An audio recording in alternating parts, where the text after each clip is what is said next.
हाँ तो प्यारे बच्चों, आज हम लोगों को पढ़ना है गोलीय पृष्ठ से अपवर्तन में। एक तो हो गया था हमारा गोलीय उत्तल पृष्ठ से अपवर्तन। आज हम लोग पढ़ने वाले हैं गोलीय उत्तल पृष्ठ से अपवर्तन के सूत्र का निगमन। तो चलिए वीडियो को शुरू करते हैं। तो हमें पढ़ना है आज गोलीय उत्तल पृष्ठ से अपवर्तन के सूत्र का निगमन। ये हमारी हेडलाइंस है।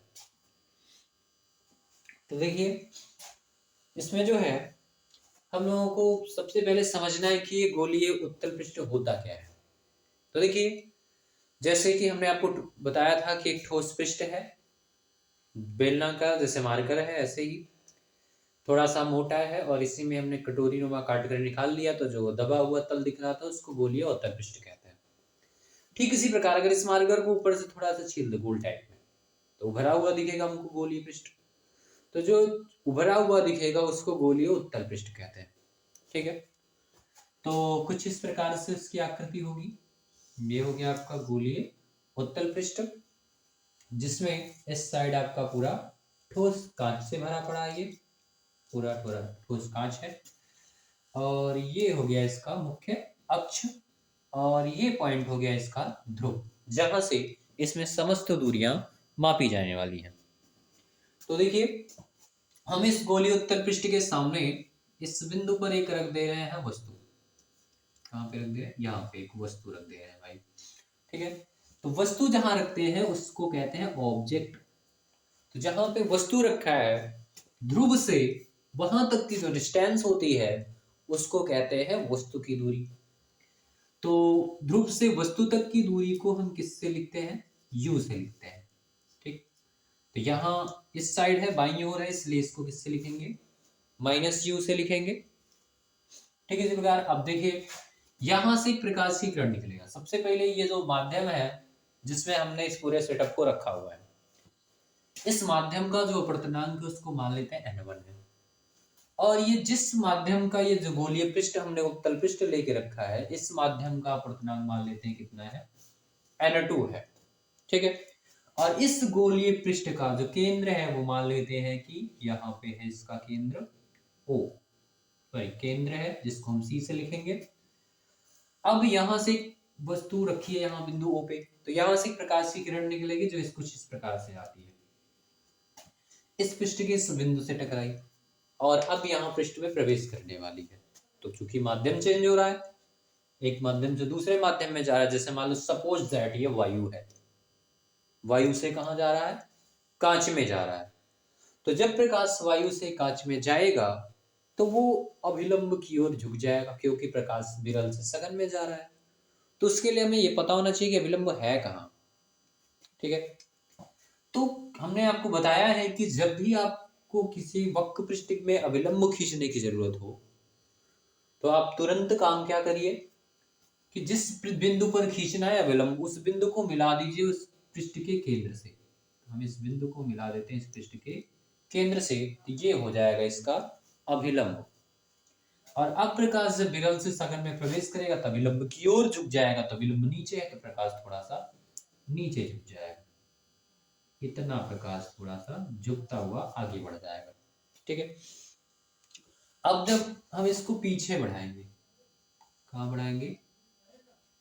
पीछे बढ़ाएंगे,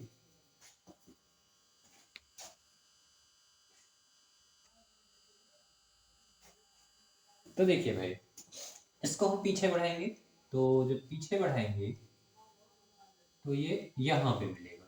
ठीक, यानी कि मुख्य अक्ष पर यहाँ मिलता हुआ प्रतीत होगा तो इसका यहीं पर बन जाएगा प्रतिबिंब I डैश बन जाएगा।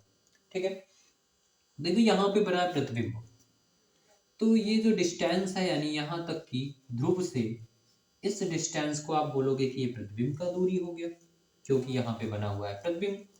और जहां प्रतिबिंब बना हुआ है वही दूरी क्या हो जाएगी? प्रतिबिंब की दूरी हो जाएगी, इसलिए इसको हम किससे लिखेंगे? -के v से लिखेंगे।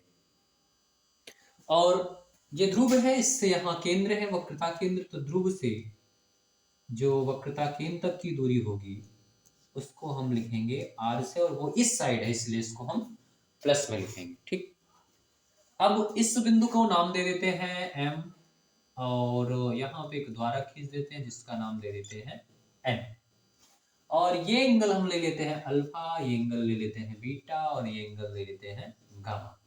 आप अपनी स्वेच्छा से किसी को भी कुछ भी नाम दे सकते हो। ठीक है, और यहाँ पे नाम दे देते हैं कुछ a, और इस किरण को नाम दे दे रहे हैं b। बाकी का ये जो माध्यम है पूरा का पूरा ठोस कांच है। ठीक है, तो ये हमारा चित्र हो गया कंप्लीट। तो मैं ये मानता हूं कि अगर चित्र अच्छे से समझ में आ जाए तो डेरिवेशन कोई भी बच्चा कर सकता है। ठीक है, तो चलिए, अगर आशा करते हैं कि चित्र आपको अच्छे से समझ में आ गया होगा, नहीं आया हो तो वीडियो को प्लस करिए, थोड़ा बैक जाइए, रिवर्स प्ले करिए, फिर से एक बार देखिए, ये चित्र आपको जरूर समझ में आ जाएगा। ठीक है, तो अब बारी आती है डेरिवेशन करने की। तो डेरिवेशन करते हैं हम, स्टार्ट। तो ध्यान से देखिए, यहां पे जो है सबसे पहले हम आ जाते हैं कुछ इन त्रिभुजों में, और देखते हैं थोड़ा सा आपतन कोण कहाँ है और अपवर्तन कोण कहाँ है इस चित्र में। ध्यान से देखिए, तो ये रही आपकी आपतित किरण। ये कौन सी किरण है? इस बिंदु पर आई हुई किरण है, और ये रहा विलंब। तो आपतित किरण और विलंब के बीच ये जो एंगल बना है ये आपका हो जाएगा आपतन कोण, जिसको आप कहते हो आई। ठीक, और ये ठहरी अपवर्तित किरण और ये अविलंब, इसके बीच ये जो कोण बनाई हो जाएगा अपवर्तन कोण आर। थोड़ा बैक आइए, इस साइड आते थोड़ा सा। चलिए, अच्छा यही देख लेते हैं, यही स्टार्ट करते हैं। तो अब एक त्रिभुज ले लेते हैं। हमको देखो चाहिए क्या, आई और आर के मान चाहिए, जैसे कि प्लस पिछले वाले वीडियो में जो जो काम किया सेम वैसे ही पूरा डेरिवेशन करना आपको। आई और आर के आपको मान चाहिए। आई मतलब आपतन कोण ये, और अपवर्तन कोण आर ये। अब देखना है कि किस त्रिभुज के ये बहिष्कोण है, किस त्रिभुज के ये बहिष्कोण है। तो ध्यान से देखिए, ये जो आई बना है यहाँ पे बना है, ये वाली भुजा आई है बिंदु सी पे, और ये वाली जो भुजा आई है ये कहाँ पे आई है? ओ पे। तो त्रिभुज लेना है आपको ओ एम सी।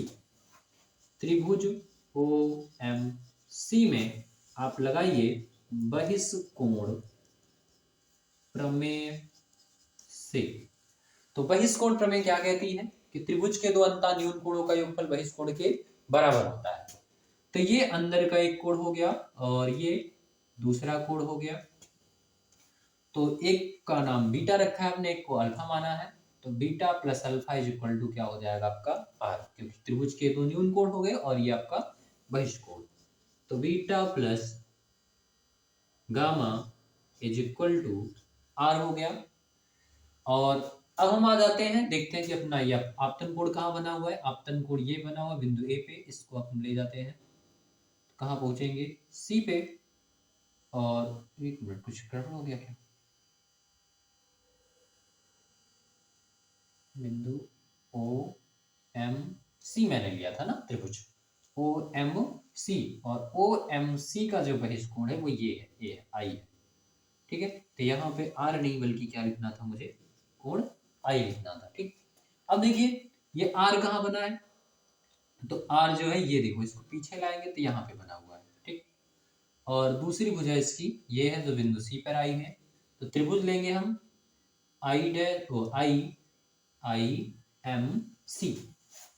त्रिभुज आई एम सी में बहिष्कोण बहिष्कोण प्रमेय से, बहिष्कोण प्रमेय से। तो बहिष्कोण प्रमेय लगाएंगे इस त्रिभुज में, त्रिभुज आई एम सी में।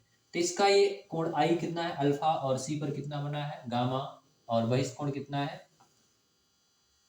आई एम सी में। तो देखिए ये त्रिभुज है, ये भुजा जो ऐसे इस प्रकार गई, यहाँ पे गई।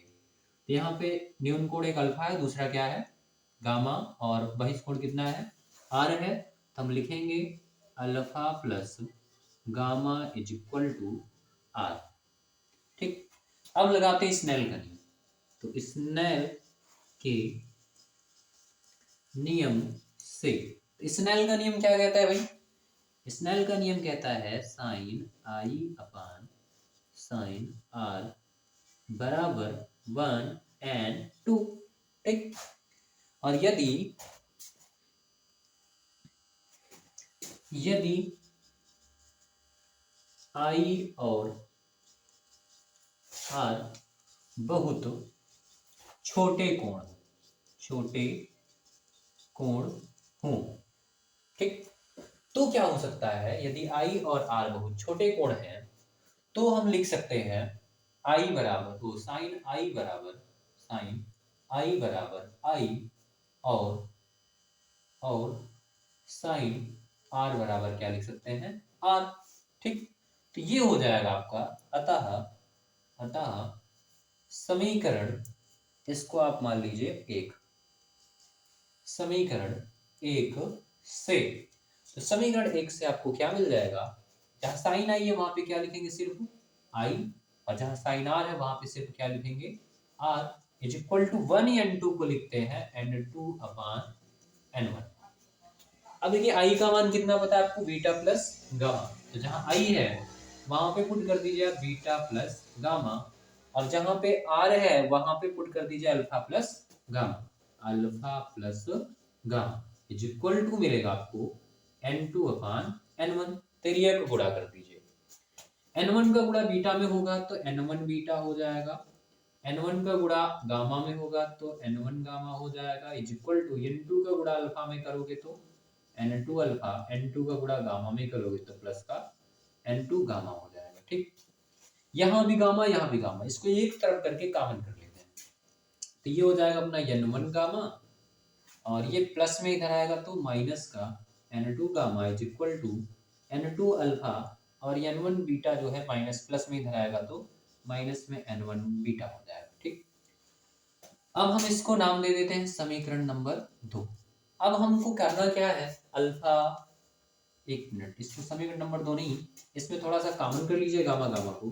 तो गामा को जब कॉमन कर लोगे तो n1 माइनस n2 हो जाएगा is equal to n2 alpha minus n1 beta. इसको नाम दे देते हैं समीकरण नंबर 2। अब हमको गामा, अल्फा और बीटा के मान निकाल के इसमें रख देने हैं। तो देखिए गामा का मान क्या हो जाएगा?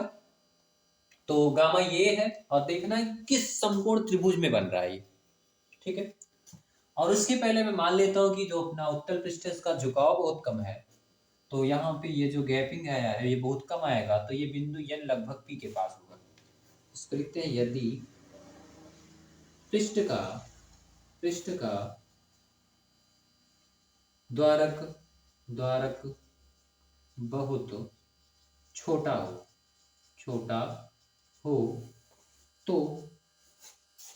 छोटा हो तो बिंदु n ध्रुव P पर होगा। ठीक है। अतः जहां n लिखना है वहां पे P लिख सकते हैं। ठीक। त्रिभुज ले लीजिए आप, कौन सा? अब अल्फा और बीटा और गामा की वैल्यू चाहिए आपको, तो देखिए अल्फा कहाँ है? यहाँ पे बना। कौन से समकोण त्रिभुज में अल्फा बना है? ये बना है IMN में, त्रिभुज IMN में क्या मिलेगा? अब देखो चूंकि आई, अल्फा, बीटा, गामा ये सब बहुत छोटे छोटे कोण होंगे। ठीक है। यदि अल्फा बहुत छोटा कोण हो, तो जब अल्फा बहुत छोटा कोण होगा तो उसके लिए क्या होगा कि हम अल्फा को लिख सकते हैं tan अल्फा, और tan अल्फा बराबर आप जानते हो होता क्या है? tan थीटा बराबर आपने पढ़ा है लंब बटा आधार। इस त्रिभुज में IMN में अल्फा के सामने की ये भुजा यानी कि MN जो है ये लंब हो जाएगी, और IN जो है ये आधार हो जाएगी। और चूंकि I से, अब देखो चूंकि द्वारक बहुत छोटा तो MP पर होगा, तो ये I से P तक की जो डिस्टेंस है वो कितना है? माइनस का V है, तो यहाँ पे हम माइनस का V पुट कर देंगे। तो लंब बटे आधार, लंब कितना है? MN, लंब है आपका MN बटे आधार माइनस का V हो गया। इसी प्रकार ले लेते हैं, बीटा को निकालना है, तो बीटा कौन से समकोण त्रिभुज बन रहा है, ओ एम एन में, त्रिभुज ओ एम एन में बीटा बराबर टेन बीटा बराबर टेन बीटा बराबर, जिसमें लंब हो जाएगा एम एन अपान आधार आपका हो जाएगा बीटा, इसमें कितना हो गया आपका आधार, माइनस का यू। ठीक, इसी प्रकार फिर से आते हैं, इसी प्रकार त्रिभुज इसमें आ जाए कौन से, सी एन एम में, त्रिभुज सी एन एम में गामा बराबर टेन गामा हो जाएगा, गामा बराबर टेन गामा बराबर, इसमें क्या हो जाएगा, लंब यानी एम एन अपान आधार आपका हो जाएगा आर, उधर है इसलिए प्लस में ये, यानी कि दाहिनी ओर है, एम एन अपान आर हो गया। ठीक, अल्फा बीटा गामा के मानों को कहाँ रख दीजिए, समीकरण 2 में, अल्फा बीटा तथा गामा का मान समीकरण 2 में रखने पर रख दीजिए समीकरण 2 में। तो समीकरण 2 क्या कह रहा है, गामा, तो गामा की वैल्यू क्या मिली आपको, गामा की वैल्यू मिली एम एन अपान आर, तो यहाँ पे रखते हैं हम गामा के स्थान पे एम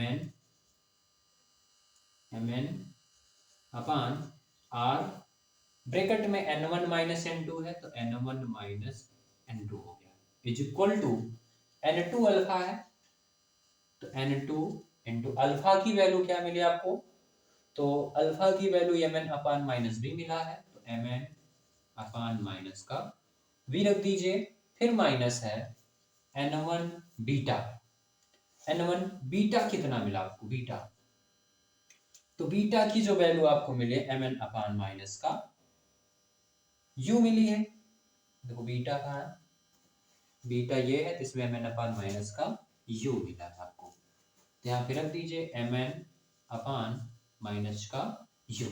ठीक, अब इसको सॉल्व कर लीजिए, तो ये हो गया आपका mn upon r n1 minus n2 is equal to n2 mn common कर लेते हैं, mn क्या कर लीजिए आप, कॉमन कर लीजिए, तो ऊपर से mn कॉमन कर लीजिए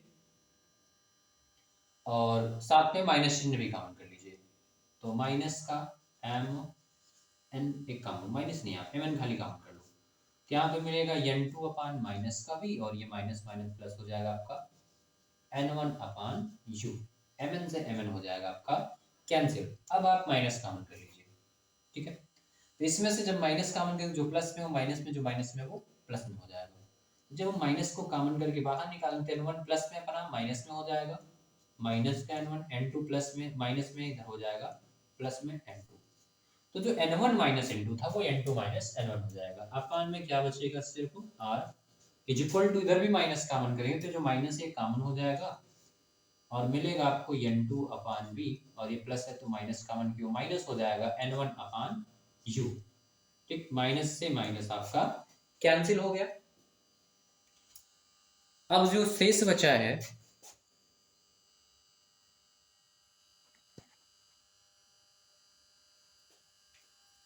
तो देखिए जो शेष बचा उसको लिख लीजिए, तो सूत्र हो जाएगा आपका n2 minus n1 upon r is equal to n2 upon v minus n1 upon u हो जाएगा।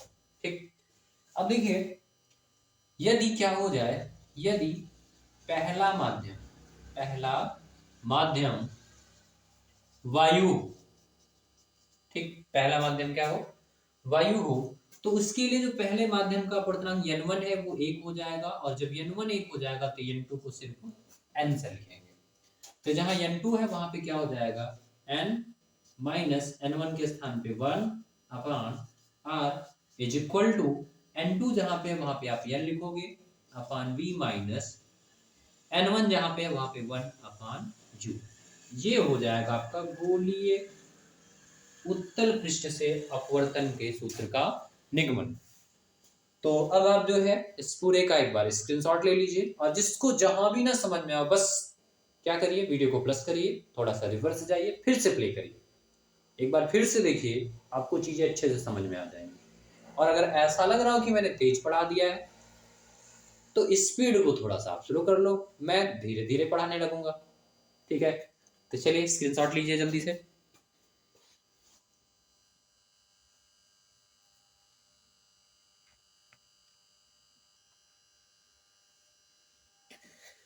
तो देखिए बच्चों, अब हम लोगों को पढ़ना है थोड़ा सा फोकस के बारे में, गोलीय पृष्ठ के। तो चलिए पढ़ लेते हैं गोलीय पृष्ठ के मुख्य फोकस। आपको पढ़ना है गोलीय पृष्ठ के मुख्य फोकस। तो देखिए गोलीय पृष्ठ के मुख्य फोकस होते क्या हैं? तो दो मुख्य फोकस होते हैं। नंबर एक होता है आपका प्रथम फोकस।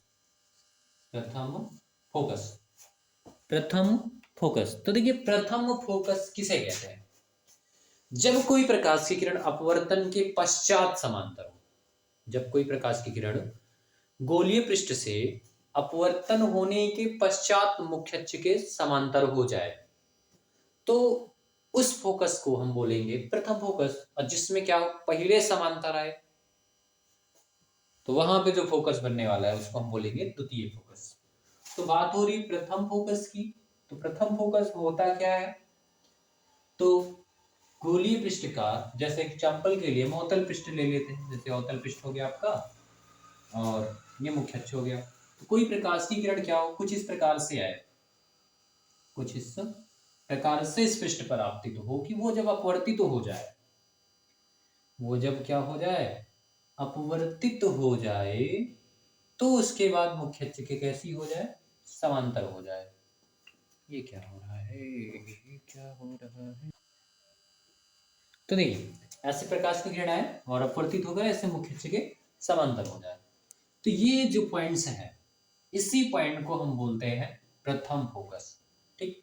और दूसरे पृष्ठ की बात करें अवतल पृष्ठ के लिए, तो अवतल पृष्ठ के लिए क्या हो जाएगा, जैसे इस बिंदु की ओर कोई प्रकाश किरण से आती हुई प्रतीत हो रही है, ठीक, और ये प्रकाश किरण इस पृष्ठ से अपवर्तित होकर मुख्य अक्ष के समांतर हो जाए, बाद में समांतर, अपवर्तन के पश्चात समांतर हो, तो जिस बिंदु की ओर आती हुई प्रतीत हो रही है उसको हम बोलेंगे प्रथम फोकस। ठीक।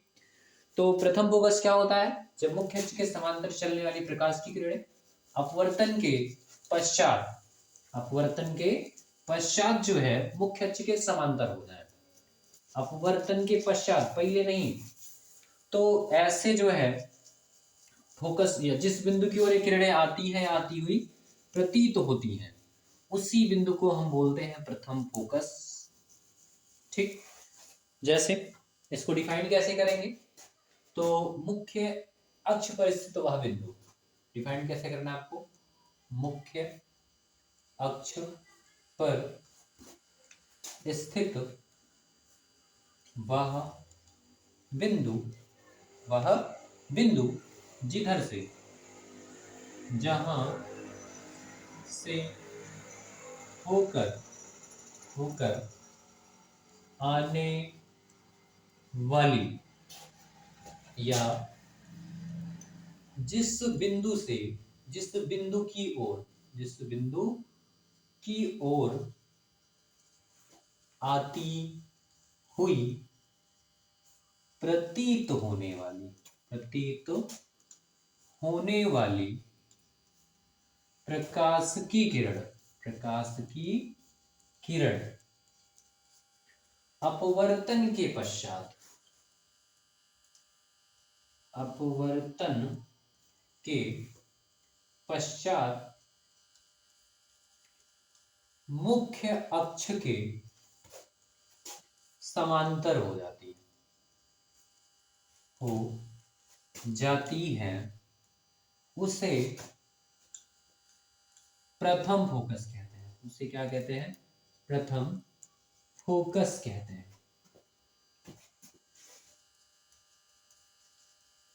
जिसे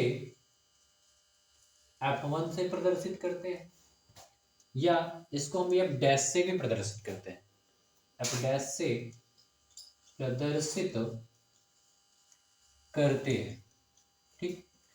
और जो ध्रुव से इसकी डिस्टेंस होती है उसको स्मॉल एफ डैश से लिखते हैं, जिसको हम बोलते हैं प्रथम फोकस दूरी। तो अगर प्रथम फोकस दूरी की बात हो तो बता दीजिए कि गोलीय पृष्ठ के ध्रुव से, गोलीय पृष्ठ के ध्रुव से प्रथम फोकस तक की जो डिस्टेंस है, ये जो प्रथम फोकस है, यहां तक की इस ध्रुव से जो दूरी है, इसी को हम बोलते हैं प्रथम फोकस दूरी, जिसको भी लिखते हैं किससे, एफ डैश से, और प्रथम फोकस को भी किससे लिखते हैं, एफ डैश से, ठीक। अब देखिए इसमें प्रकाश की किरण कहां से होके आया है, प्रथम फोकस से होके आया है, तो इसके लिए जो वस्तु होगा वो कहां पे रख देंगे हम, प्रथम फोकस पर, ठीक, क्योंकि प्रकाश किरणें कहां से आ रही है, प्रथम फोकस से। और ये जब अपवर्तित हो जाए तो अपवर्तन के पश्चात मुख्य अक्ष के समांतर हो जा रही है। तो जो वस्तु रखी है वो कहां पे रखी है, फोकस पर, इसके लिए। तो जब वस्तु कहां रखी है, फोकस पर रखी है, तो इस कंडीशन में आपका u बराबर, यानी कि जो वस्तु की दूरी है वो कितना हो जाएगा, एफ डैश हो जाएगा। वस्तु की दूरी कितना हो जाएगा, एफ डैश हो जाएगा। और ये मुख्य अक्ष के समांतर जा रही है, और कोई किरण हो तो जो मुख्य अक्ष पे जा रही है वो तो सीधा ऐसे जाएगी। तो ये किरणें मिलेंगी कहाँ, इनफाइनाइट पे जाके मिलेंगी। तो इसके लिए जो प्रतिबिंब की दूरी है वो क्या हो जाएगी, अनंत हो जाएगी, ठीक है। इस कंडीशन में वस्तु की दूरी जो है फोकस दूरी के बराबर हो जाएगी, और जो प्रतिबिंब की दूरी है वो क्या हो जाएगी, इनफाइनाइट हो जाएगी, ठीक है। तो अगर हम इस पर फार्मूले को अपने अप्लाई करें जो हम लोगों ने निकाला है, अपना फार्मूला क्या है, n-1 upon r is equal to n upon v minus 1 upon u, ठीक है, यही फार्मूला है। इस फार्मूले में हमको अप्लाई क्या करना है, इसमें रखना है हमको u बराबर f, और यानी कि वस्तु कहां पे रखा है, तो वस्तु हमारा जो रखा है वो प्रथम फोकस पे रखा है, यहां पे रखा है, ठीक है। इसलिए हम u बराबर क्या रखने वाले हैं, f रखने वाले हैं, f डैश रखने वाले हैं। और जो प्रतिबिंब बन रहा है कहां बन रहा है, अनंत में बन रहा है, इसलिए v बराबर क्या रख देना आपको, इनफाइनाइट रख देना, ठीक। तो रखिए जरा यहाँ पे, तो ये हो जाएगा n-1 upon r is equal to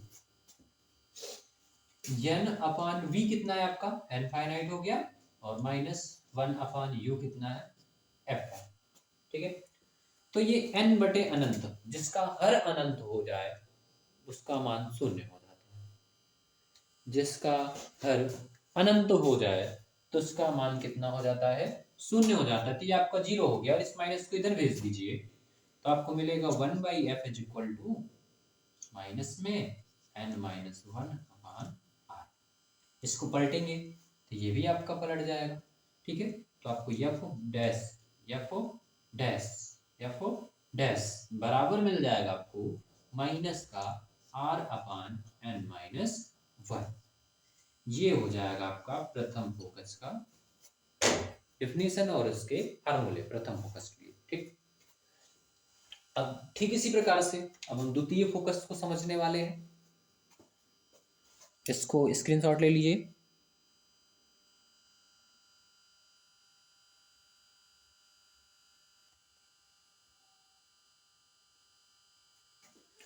तो चलिए अब हम पढ़ते हैं द्वितीय फोकस।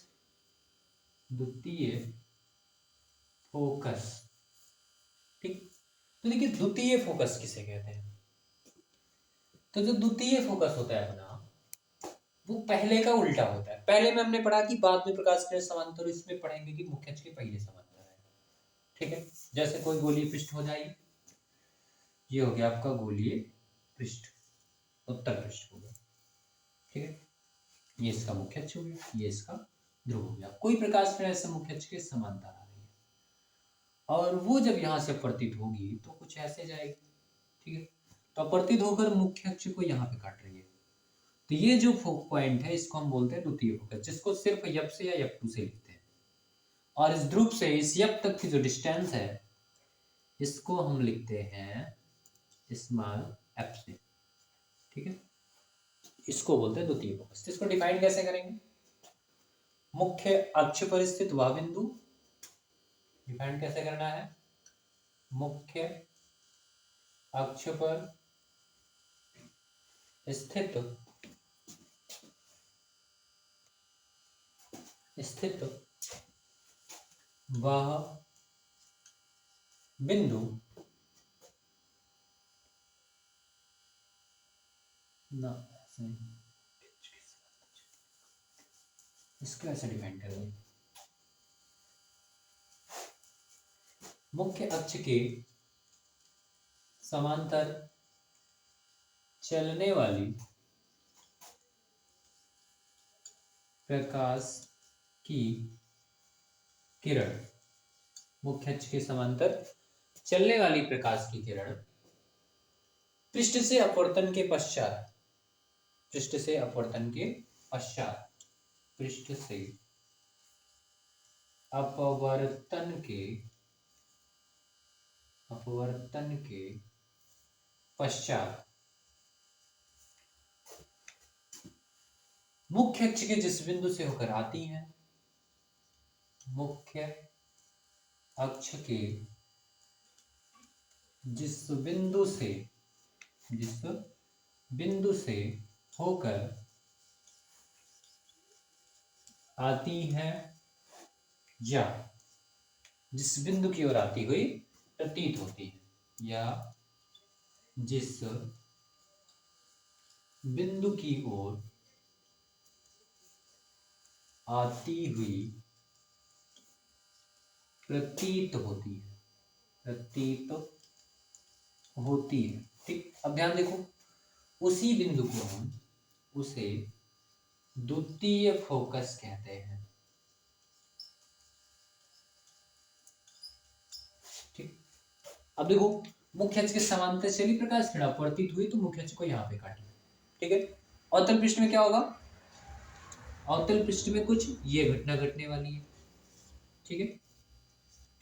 मुख्य अक्ष के समांतर आ रही प्रकाश किरण अपवर्तित होगी तो कुछ इस प्रकार चली जाएंगी, इसको पीछे बढ़ाएंगे तो यहाँ पे मिलती प्रतीत होगी, ठीक है। तो ये आपका क्या हो जाएगा, द्वितीय फोकस हो जाएगा इसमें, ठीक। तो अब हम इसको डिफाइन कैसे करते हैं कि मुख्य अक्ष के समांतर चलने वाली, मुख्य अक्ष के समांतर चलने वाली प्रकाश की जो किरण है वो पृष्ठ से अपवर्तन के पश्चात मुख्य अक्ष के जिस बिंदु से होकर जाती है या मुख्य अक्ष के जिस बिंदु से होकर आती हुई प्रतीत होती है उसे द्वितीय फोकस कहते हैं, जिसको यप से लिखते हैं, और ध्रुव से यहां तक की जो डिस्टेंस है इसको हम किससे लिखते हैं, f2 या सिर्फ f से लिखते हैं, ठीक। अब देखिए इसमें क्या हो रहा है कि प्रकाश किरण मुख्य अक्ष के समांतर आ रही है, तो समांतर किरणें कहां से आती हैं, अनंत से आती हैं, ठीक है। तो इसके लिए वस्तु कहां पे रखा है, अनंत पे रखा है, तो इसमें u बराबर क्या हो जाएगा, इनफाइनाइट हो जाएगा, ठीक। वस्तु अनंत पे रखा है और मिल कहां रहा है अपवर्तन के पश्चात, फोकस पर, तो प्रतिबिंब कहां बनेगा, फोकस पर बनेगा, तो प्रतिबिंब की दूरी फोकस दूरी के बराबर हो जाएगी, तो इसके लिए v बराबर क्या हो जाएगा, स्मॉल f हो जाएगा, ठीक। अब लेंस का सूत्र लगाएंगे, तो सूत्र जो है अपना है n-1/r is equal to n/v-1/u, n/v-1/u है। तो अब जो है वैल्यू पुट करते हैं, तो n-1/r is equal to n/v, v कितना है आपका, f है, और माइनस 1/u कितना है, तो 1/u है आपका इनफाइनाइट, 1 अनंत, 0 हो गया तो छोड़ दीजिए, तो आपको मिलेगा n-1/r is equal to n/f। इसको पलटेंगे तो इसको इस साइड लिख लीजिए थोड़ा, तो f/n is equal to r/n-1, तो n भाग में उधर जाएगा गुणे में, तो आपको मिलेगा f बराबर nr/n-1, ये हो जाएगा द्वितीय फोकस की लिए फार्मूला, ठीक है। अब हम थोड़ा सा एक छोटा सा और बचा है टॉपिक, उसको भी क्लियर कर लेते हैं, ठीक है। तो प्रथम फोकस में द्वितीय फोकस से भाग दे दीजिए अगर आप, तो आपको मिलेगा f dash upon f is equal to, f dash की वैल्यू क्या आई थी आपका, माइनस का आया था r/n-1, माइनस में आया था r/n-1 आया था, अपान f की वैल्यू क्या मिली आपको, तो nr/n-1, n-1 से n-1 आपका कैंसिल हो गया और r से r आपका कैंसिल हो गया, तो आपको मिलेगा f dash upon f is equal to 1 upon minus में n, ठीक है। तो n जो है इधर भाग में है, इधर आएगा गुणे में आएगा, तो आपको या f को उधर ले चलिए, आप n को इधर ले आइए और f का गुणा उधर कर दीजिए। f का गुणा -1 में होगा तो आपको -f is equal to n का गुणा f डैश में करेंगे तो nf डैश मिल जाएगा, माइनस को उधर भेज देंगे तो f बराबर -nf डैश मिल जाएगा आपको। ठीक है, ये हो गया प्रथम फोकस और द्वितीय फोकस में संबंध हो गया। ठीक है, तो चलिए अब हम आपसे विदा लेते हैं और फिर मिलेंगे अगले वीडियो में। तब तक आप लोग अच्छे से पढ़ाई करिए, खूब मन लगाकर पढ़िए और अच्छे अच्छे अंक अर्जित कीजिए। धन्यवाद।